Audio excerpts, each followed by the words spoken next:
আজকে আমি যেটা নিয়ে আলোচনা করতে চাই সেটা হচ্ছে যে কোনো বাইক হোক না কেন, যদি ড্রাম বাইক থাকে সেই ক্ষেত্রে যদি ব্রেক শু নষ্ট হয়ে যায়, যদি ব্রেক শু ক্ষয় হয়ে যায়, চেঞ্জ করার মতন হয়, সেক্ষেত্রে আপনি কিভাবে বুঝবেন যে আপনার ব্রেক শুটা নষ্ট হয়ে গেছে, এখন চেঞ্জ করা উচিত। আর যদি চেঞ্জ না করেন সঠিক টাইমে, সেক্ষেত্রে কি কি সমস্যা হতে পারে আর কি কি সমস্যা দেখা দিতে পারে সেই সম্পর্কে আলোচনা করব। চলুন শুরু। আসসালামু আলাইকুম বাইকার্স, কেমন আছেন? আলহামদুলিল্লাহ অনেক ভালো আছেন আশা করি। আমি Mohammad Tinkin bike servicing BD channel থেকে আজকে আপনাদের মাঝে আবার নতুন রিভিউ নিয়ে চলে আসলাম। আজকে আমি যেটা দেখাবো সেটা হচ্ছে আপনার বাইকের ব্রেক শু নষ্ট হলে কিভাবে বুঝতে পারবেন। এটা হচ্ছে ম্যানুয়াল, এটা কিন্তু ডিস্ক না, ড্রাম ব্রেক শু।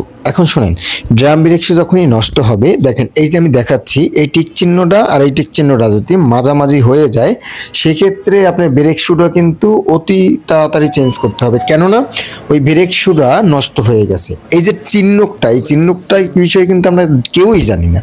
সেক্ষেত্রে আমি কিন্তু আজকে দেখাই দিলাম যে এই যে দেখেন তীরের মতন একটা চিহ্ন আর এইদিকে একটা ফোঁটা, ঠিক আছে? এটাতে কেন দিছে, এইটার কিন্তু আমরা কখনো আইডেন্টিফাই করি না, যে এই জন্যেই কিন্তু আমরা আমাদের বাইকের যে পারফরমেন্স এটা কিন্তু কমে যায়, ঠিক আছে?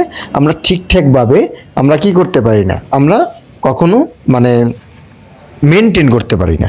যাই হোক, এই যে দেখেন এই যে ব্রেক শুটা, এটা কিন্তু অলরেডি পুরো জিরো হয়ে গেছিল, তারপরে ওটা কিন্তু ক্রস করেছিল, তখনই এই ব্রেক শুটা কিন্তু অন্য একটা সাইড দিয়ে খেতে যাচ্ছে। কেননা যখনই পুরো খেয়ে যাবে তখন কিন্তু এলোমেলো ব্রেক শু খেতে থাকবে, সঠিকভাবে ব্রেক শু ধরবে না, ব্রেক ধরবে না। যাই হোক, এখন কথা হচ্ছে যদি ব্রেক শু ক্ষয় হয়ে যায় সেক্ষেত্রে আমার কি করণীয়? সেক্ষেত্রে ব্রেক শু চেঞ্জ করতে হবে। যদি না করি সেক্ষেত্রে কি সমস্যা হতে পারে? সেক্ষেত্রে যে সমস্যাটা হবে, যে আপনার যে এই যে ড্রাম যেটা আছে, এই ড্রামের ভিতরে আস্তে আস্তে ক্ষয় হয়ে যাবে। কেননা ব্রেক শুর একটা লেয়ার আছে যে জায়গায় শেষ হয়ে যায়, ও জায়গার থেকেই ওটা কি হয়, মানে শক্ত থাকে। যখন শক্ত থাকে তখন ওই ব্যারেলও যখন আপনি ধরেন তখন কিন্তু অনেক ওয়েট, মানে ওই জায়গায় কিন্তু অনেক প্রেশার লাগে, যে অনেক মানে শক্তি লাগে, ঠিক আছে? সেই শক্তি দিয়েই কিন্তু আপনি ব্রেক শুটা চেপে ধরে রাখে। যখনই ধরে রাখে তখন কিন্তু হালকা পাতলা হইলেও কিন্তু ড্রামটা ঘোরে। যখনই ঘোরে তখনই কিন্তু ড্রামের ভিতরে কি হয়, ড্রামের ভিতরে ক্ষয় হতে থাকে, তখন কিন্তু আর পারফরমেন্সটা পাওয়া যায় না, শব্দ হয়, অনেক ধরনের সমস্যা মানে দিতে থাকে। যখন এই সমস্যাগুলো দিতে থাকে তখন একসময় ওই ব্যারেলটা কি করতে হয়, তখন কোনো লেদে নিয়ে কাজ করাইয়ে আবার ওই জায়গায় মানে সুন্দর করে আবার করতে হয়, কিন্তু সেইটা কিন্তু আর আগের মতন আসে না। এই জন্যই যখন আমরা মেনটেন করব তখন অবশ্যই এই তীরটা দেখবো যে আমার ব্রেক শুর ঠিকঠাকভাবে আছে কিনা।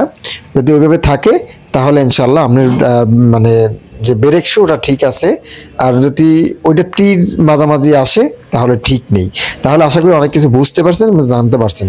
অবশ্যই আর 10 জনকে শেয়ার করে দেবেন, আর আপনারা আমার পাশে থাকবেন। যদি নতুন হয়ে থাকেন সাবস্ক্রাইব করবেন এবং পাশে থাকা বেল আইকনটি বাজিয়ে রাখবেন নিত্য নতুন সুন্দর সুন্দর ভিডিও পেতে। তাহলে ভালো থাকেন, আসসালামু আলাইকুম।